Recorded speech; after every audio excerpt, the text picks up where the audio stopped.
Hello कप्तानों, कैसे हैं आप लोग? आप लोग सभी अच्छे होंगे, ऐसी मैं उम्मीद करती हूँ। देखिए, प्रीवियस क्लास में मैं आपको संविधान सभा की विशेषताएं पढ़ा चुकी थी, है ना?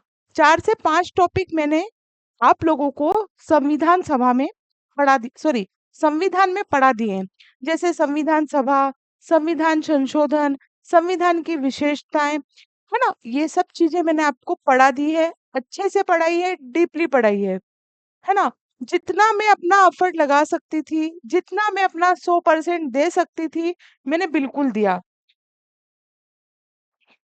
Just wait. मैंने बिल्कुल आप लोगों को देने की 100% कोशिश की है। एक छोटी सी मेरी विनती समझ लो या रिक्वेस्ट समझ लो, या फिर आपको जो अच्छा लगे आदेश वगैरह जो भी पढ़ना है तो आप मेरे साथ रहें, अदरवाइज कोई प्रॉब्लम नहीं है, टाइम पास ना करें। दूसरी बात, जब देखो आप लोग बहुत सारे बच्चे ऐसे होंगे कि जिनके माता पिता ने कठिन संघर्ष कर कर आपको दूर दराज सिटीज में बिठा रखा है, बिकॉज ऑफ स्टडी, सिर्फ पढ़ाई के लिए, कि मेरा बच्चा पढ़ ले, अपने पैरों पे खड़ा हो जाए या एक अच्छा इंसान बन जाए। जब भी हम 10 बजे 11 बजे सो रहे हैं, तो बेटा आप सोचो कि दूर दराज आपसे या आपके हॉस्टल में किसी दूसरे रूम में कोई बच्चा जी तोड़ मेहनत कर रहा है। ये एक बच्चा नहीं है, ऐसे बहुत सारे बच्चे हैं। तो थोड़ा सा दिमाग वहां पर भी ले जाओ। सिर्फ मोबाइल में रील्स चलाने से या 10 मिनट रील और चला लूं, इससे कतई कुछ नहीं होगा। ठीक है? तो ये मन जो है, इस मन को समझाओ। जो जिस एज में आप लोग हैं, बहुत सारे बच्चे कॉलेज की पढ़ाई के साथ साथ जो है कॉम्पिटिटिव का पढ़ रहे हैं। ठीक है? तो आप पढ़ रहे हैं तो आप ये मत सोचो कि अभी तो मेरे पास 2 साल है, 2 साल बाद मुझे जाकर प्रिपरेशन करूंगा अच्छे से, उसके बाद में एग्जाम दूंगा। कुछ भी नहीं होगा। आज पढ़ रहे हैं क्योंकि घर वाले समय गिनाएंगे आपको कि भैया हमने आपको 3 साल दिए, 3 साल आप फलानी कोचिंग में गए, क्या किया? बताइए आप क्या जवाब देंगे? है आपके पास कोई जवाब? नहीं है। तो आज से ही आप अच्छे से पढ़ें, क्योंकि अगर आपने थोड़ा पढ़ा, थोड़ा छोड़ा, थोड़ा पढ़ा, थोड़ा छोड़ा, तो फिर वैसे ही आदत हो जाएगी और क्वेश्चन वहीं से आएगा जो आपने छोड़ा। यकीन मानिए, आपने मतलब प्रैक्टिकली बता रही हूँ मैं आपको कि क्वेश्चन वहीं से आएगा जहां से आपने छोड़ा है। ठीक है? तो थोड़ा-सा आप लोग जागरूक हो जाएँ। अभी एमपीपीएससी का नोटिफ़िकेशन नहीं आया है, तो थोड़ा-सा लग के पढ़ लें। अभी जो है बिल्कुल प्रेशर फ्री दिमाग है आपका, क्योंकि नोटिफ़िकेशन नहीं आया है। जैसे ही नोटिफ़िकेशन आएगा, आपका दिमाग बिल्कुल 100 डिग्री पे, 360 डिग्री पे पूरा रोटेट हो जाएगा और ऐसा फर्र करके पंखा चलता है ना, वैसे दिमाग चलेगा। कुछ भी नहीं होगा। कुछ भी नहीं होगा, मैं कह रही हूँ आपको, आप यकीनन माने। आप जाएंगे, एग्जाम में पेपर देंगे, पेपर देने के बाद उसी डेस्क पे बैठे बैठे आपका विचार ये आएगा कि मेरा पेपर बहुत अच्छा गया है। ठीक है? घर आते आते आपको अपनी असलियत पता चल जाएगी, क्योंकि कुछ डिस्कशन करेंगे, कुछ यूट्यूब में आप देखेंगे, आपको पता चलेगा कि हम लोग कहाँ पर हैं। मैं फिर निवेदन करती हूँ कि बेटा ये जो समय है, इस ये इतना गोल्डन समय है आप लोगों का। आप चाहे तो इसको स्वर्ग बना ले, आप चाहे तो नर्क बना ले। इस समय अगर आपने तगड़ी मेहनत कर ली, तो आपको आगे चलकर कुछ भी देखना नहीं पड़ेगा। ठीक? हो सकता है बहुत से बच्चे ऐसे हैं जिनको ये चीजें भाषण लग रही है। लग रही होगी, मुझे पता है ना, 100% लगती होगी। ये अब आपकी इच्छा। आप अगर चाहे बातों से अच्छी चीजों को ग्रहण कर लें और अपने आज से ही जुट जाएँ, आज से ही भिड़ जाओ कि नहीं भैया मुझे इतनी बजे तक पढ़ाई करनी है, मुझे 5 घंटे सोना है, उसके बाद मुझे ये सब्जेक्ट कंप्लीट करना है। मेंस भी पढ़ो। ऐसा टाइम शेड्यूल आप क्या करो, बिल्कुल इसको रेडी करो। जो लोग जॉब में हैं, 4 से 5 घंटे का ईज़िली समय वो लोग निकाल सकते हैं। आप समय निकालें। दूसरा जो समय है, उसको कम करें। मोबाइल ना देखें, टीवी ना देखें, पड़ोसियों से गपशप ना करें। ये सब फालतू की बातें हैं। कुछ भी नहीं मिलने वाला है, कुछ भी नहीं मिलने वाला। जेब में पैसा होगा, अगर जेब में पैसा तो लोग पूछेंगे कैसा, नहीं तो फिर कुछ भी नहीं। इसलिए सक्सेस होना जेब में पैसा रखना ये बहुत ज़रूरी है। जीवन में अगर लग्ज़री लाइफ़ जीनी है, तो अपने आप को बहुत हद तक कामयाब करना होगा, फाइनेंशियली बहुत स्ट्रॉन्ग करना होगा और स्ट्रॉन्ग कहाँ से होंगे? देखिए सिलेक्शन होना, नहीं होना एक बहुत अलग बात है, लेकिन आपने किसी भी कॉम्पिटिशन का सिलेबस अच्छे से पढ़ लिया, तो आप किसी भी कार्य को दूसरे व्यक्ति की अपेक्षा बहुत अच्छे से निभाएँगे और हर फील्ड में काम करने वालों की आवश्यकता है। समझ रहे हैं आप मेरे कहने का मतलब? कि ऐसा नहीं कि सिलेक्शन नहीं हुआ तो ज़िंदगी खराब हो गई। ना, बहुत सारे हम जैसे टीचर जिनका फाइनली सिलेक्शन नहीं हुआ, वो आज अपनी जो डेली मर्रा की चीज़ें हैं या जो भी इम्पोर्टेंस है, फाइनेंशियली हम धीरे-धीरे बहुत स्ट्रॉन्ग होते जा रहे हैं। ये नहीं कहूँगी कि हो गई हूँ, होते जा रहे हैं। तो ये अब आपको डिसाइड करना है। इतने छोटे भी नहीं हैं आप। मेरे हिसाब से 90 प्लस, 20 प्लस सभी बच्चे होंगे जो इसकी प्रिपरेशन कर रहे हैं। 21 में पहला अटेम्प्ट दीजिए और रिज़ल्ट अपने पक्ष में कीजिए। ऐसी मैं आशा करती हूँ। चलिए, आ जाइए। आज हम जो पढ़ने वाले हैं, वो भारतीय संविधान की विशेषताएँ। भारतीय संविधान की विशेषताएँ मैंने आपको पेपर जब इसके पहले चला था वीडियो, जो प्रीवियस वीडियो है, उसमें आप जाके देखिए, प्लेलिस्ट में सर्च कीजिए, आपको मिलेगी। चैनल को प्लीज़ सब्सक्राइब करें, अधिक से अधिक लोगों को शेयर करें। जनवरी-फरवरी का करंट पढ़ा चुकी हूँ, बहुत जल्द मैं मार्च का करंट भी पढ़ाने जा रही हूँ। तो आप बिल्कुल डटे रहें।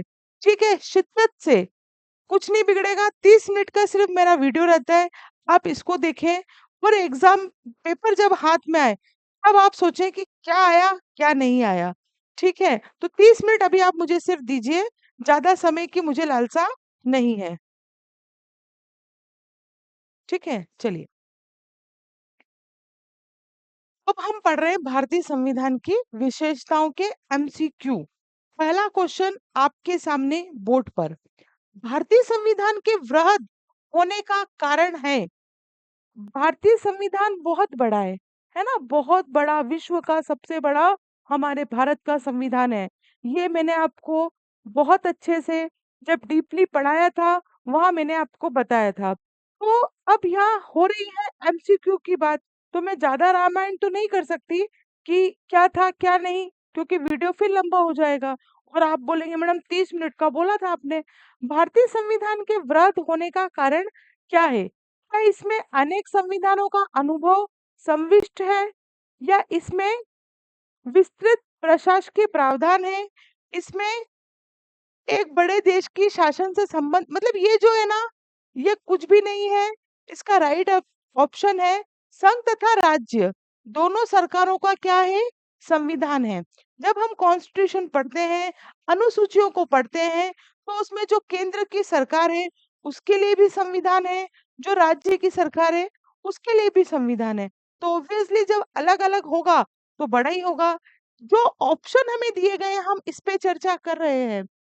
ऑप्शन के अकॉर्डिंगली जो ऑप्शन सही होगा वो डी ऑप्शन सही होगा। अंडरस्टूड? आशा करती हूँ आपको समझ में आ गया होगा।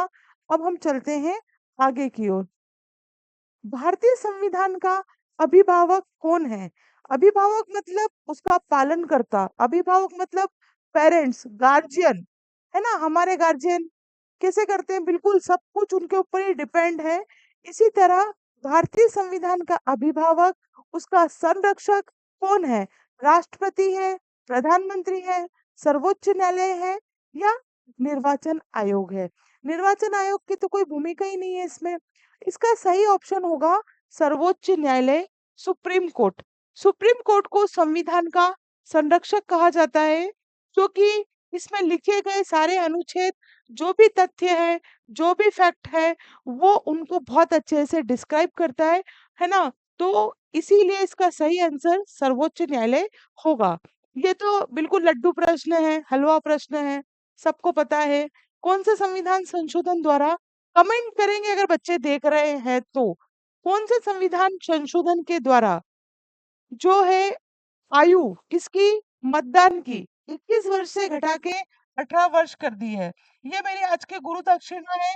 आप कमेंट करेंगे, जो भी इस वीडियो को देख रहा है, ये मुझे कमेंट के रूप में आंसर चाहिए ही चाहिए। चलिए, तो आपको पता है कि कौन सी कितने वर्ष की है? 18 वर्ष की। भारतीय संघीय व्यवस्था की एक विशेषता है। क्या विशेषता है इनमें से? क्या दोहरी नागरिकता है? हमारे यहाँ दोहरी नागरिकता नहीं है। केंद्र में संपूर्ण शक्ति नहीं, अभी पढ़ा हमने। शक्तियों का एकीकरण नहीं। संविधान की सर्वोच्चता।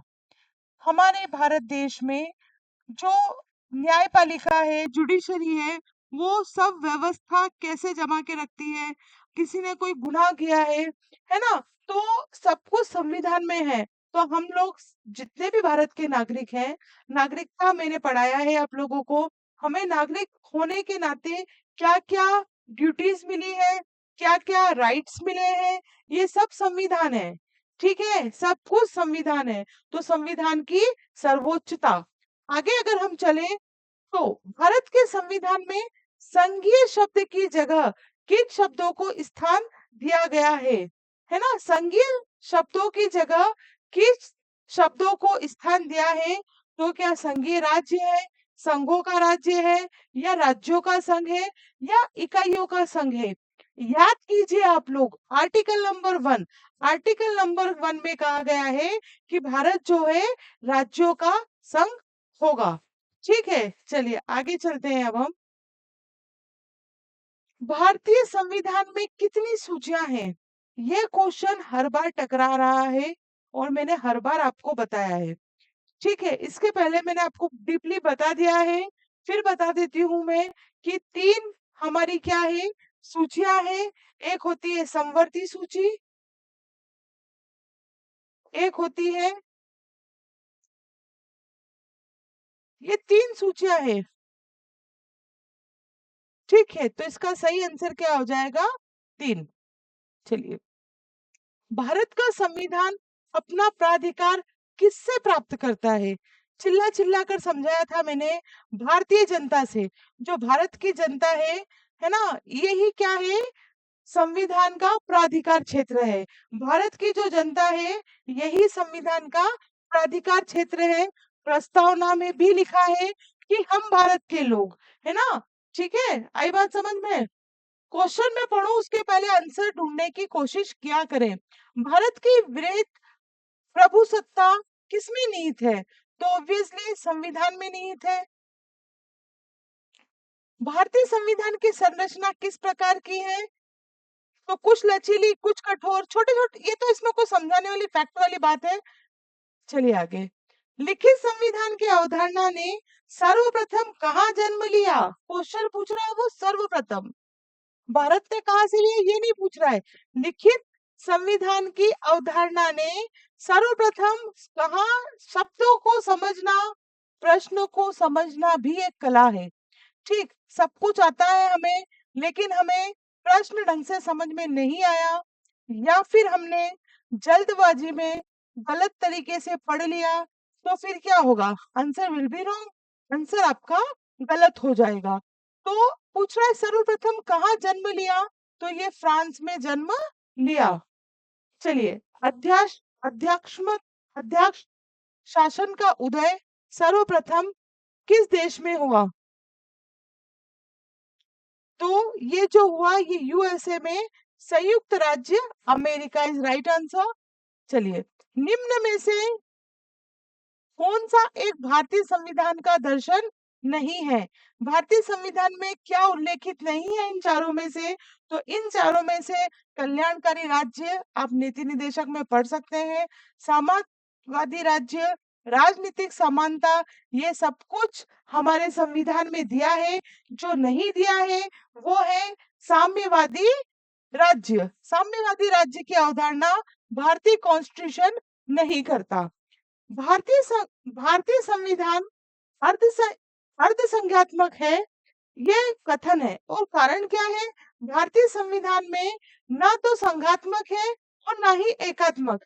देखो, ए और आर दोनों सही है, लेकिन जो आर है, जो रीजन है, इसका कारण है, कथन की व्याख्या नहीं करता। तो इसका सही आंसर हो जाएगा ए। चलिए, भारत में राजनीतिक व्यवस्था के मूलभूत लक्षण हैं। ये लोकतांत्रिक गणतंत्र है, बिल्कुल सही है। इसमें संसात्मक जो संसात्मक है, इसकी रूप की सरकार है, संसद है हमारे यहाँ, ये भी सही है। सर्वोच्च सत्ता भारत की जनता में निहित है, अभी थोड़ी देर पहले हमने पढ़ा था, यह भी सही है। यह एकीकृत ना बाबा, ये जो है ये रॉन्ग है, तो इसका राइट आंसर होगा 1 2 3। ठीक है, पढ़ते चलिए, दिमाग में बिठाते चलिए, लिखने का टाइम हो तो लिख ले, पर आप लोग बहुत बिजी है, काम बहुत है ना आप लोगों के पास, टाइम दे रखा होगा, मिलने जाना होगा आपको अपने फ्रेंड से, रील चलानी होगी, पार्टीज करनी होगी। क्यों अभी नोटिफिकेशन कहाँ आया है मैडम? पढ़ लेंगे, नोटिफिकेशन आएगा जब झंडे गाड़े आएंगे। चलिए आगे चलते हैं। निम्नलिखित में से कौन सी विशेषता भारतीय संघ और अमेरिकी संघ दोनों में साझी है? एकल नागरिकता नहीं, क्योंकि अमेरिका में दोहरी नागरिकता है, तो ये नहीं है। दोहरी मतलब दोनों में साझी होनी चाहिए, कॉमन होनी चाहिए। एकल नागरिकता हमारे यहाँ है, लेकिन अमेरिका में नहीं है। दोहरी नागरिकता अमेरिका में है, लेकिन हमारे यहाँ नहीं है। संविधान में 3 सूचियां, ये भी गलत, लेकिन ये वाला जो ऑप्शन है यह सही है कि संविधान की व्याख्या के लिए संघीय उच्चतम न्यायालय की व्यवस्था दोनों में साझी है। चलिए, निम्न में कौन भारतीय राज व्यवस्था में सर्वोच्च है? तो ऑब्वियसली संविधान। भारतीय संविधान का आप किस प्रकार वर्णन करेंगे? देखिए, भारतीय संविधान 4 ऑप्शन आपको दिए हैं। लिखने की बोले तो आप बिल्कुल बादशाह है, बहुत अच्छा लिख सकते हैं, लेकिन यहाँ क्या क्वेश्चन है कि आप किस प्रकार वर्णन करेंगे? तो क्या ये आकार में मध्यम है, बहुत छोटा एवं सुसंहत है? नहीं, यह लिखित संविधान नहीं है, अपना पूरा संविधान लिखित है। ये क्या है? ये विश्व के सबसे विस्तृत संविधानों में से एक है। सुन भी लेंगे ना तो भी काम हो जाएगा। चलिए, भारत का संविधान मान्यता प्रदान करता है। एक सेकेंड,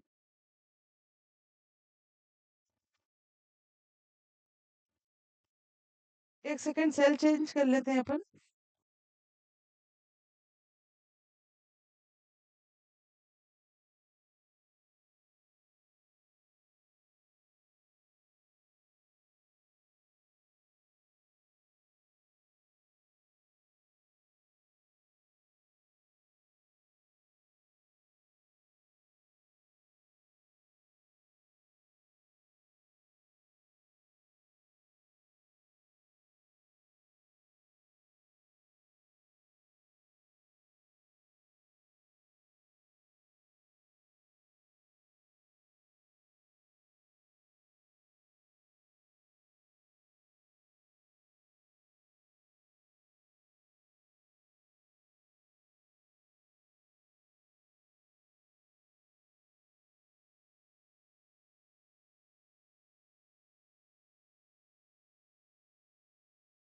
चलिए,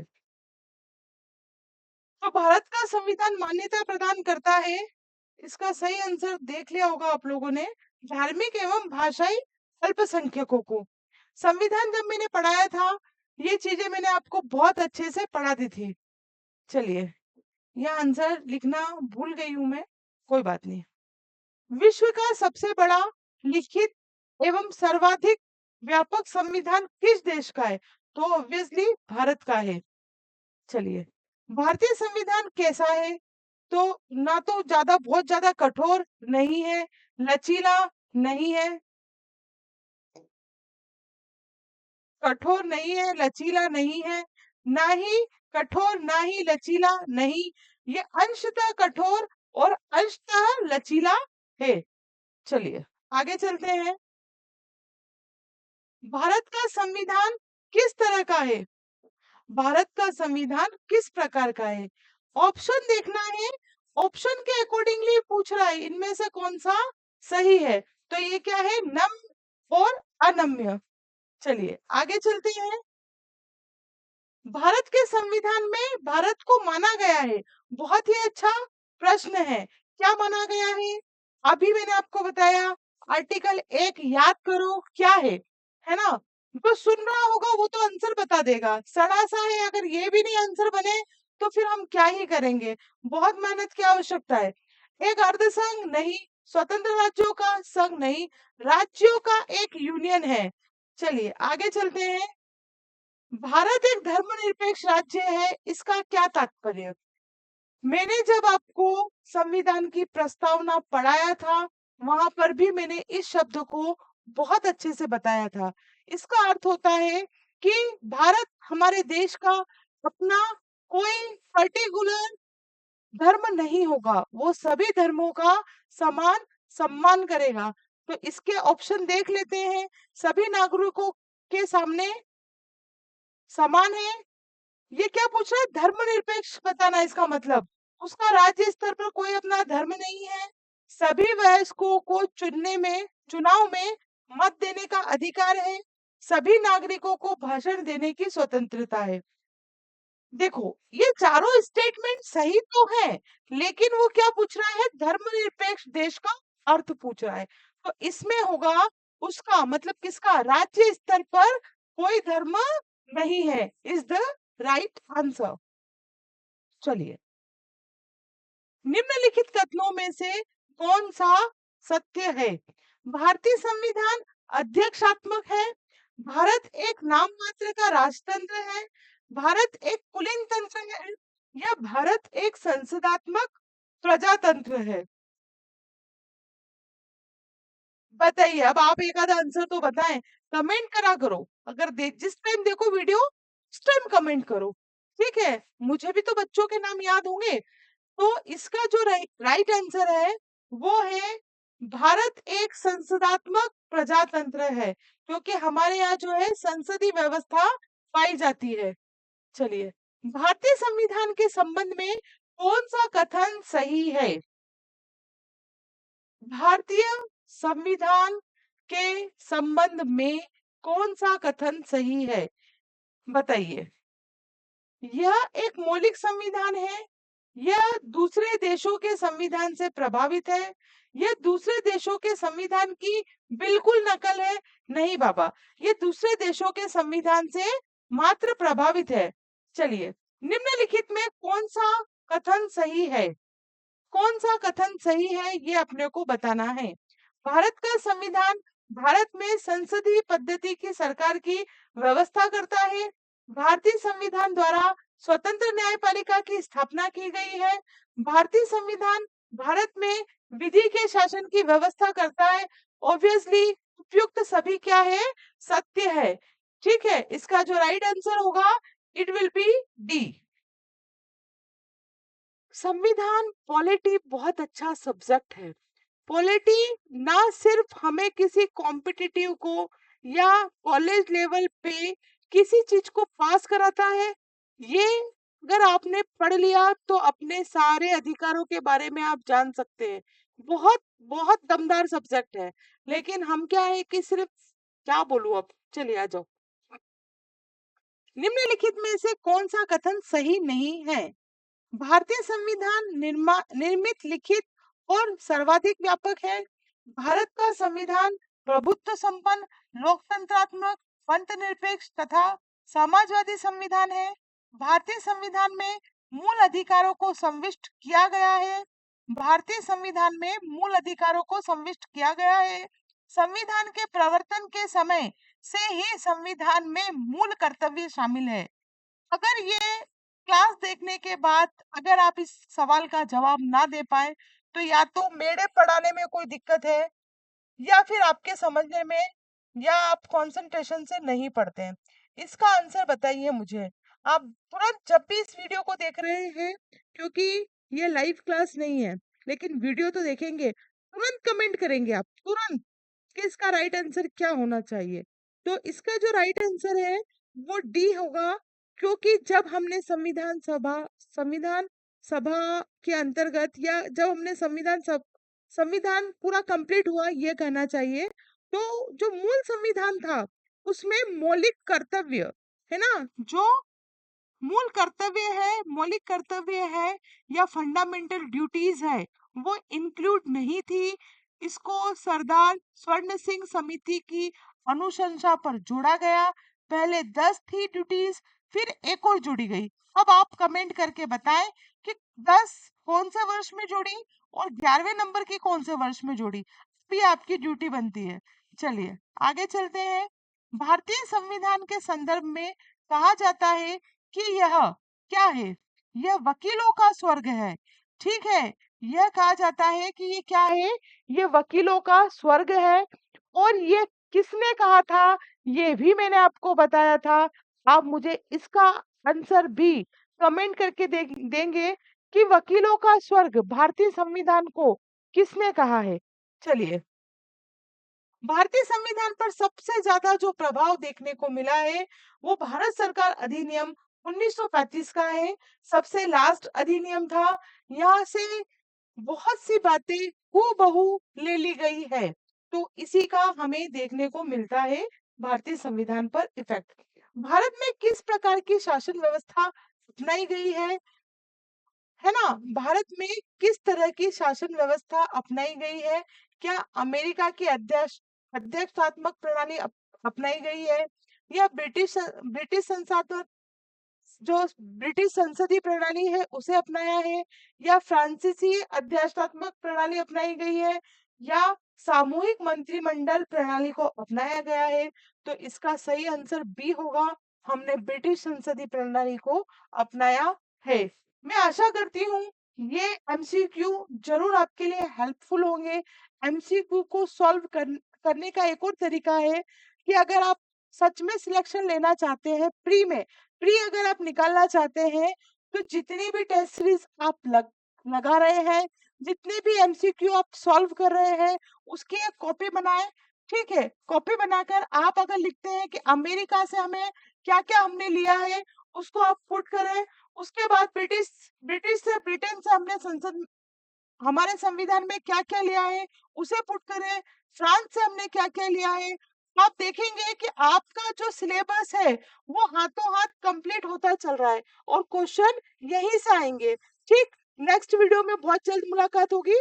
तब तक के लिए जय हिंद, जय Bharat. Thank you very much.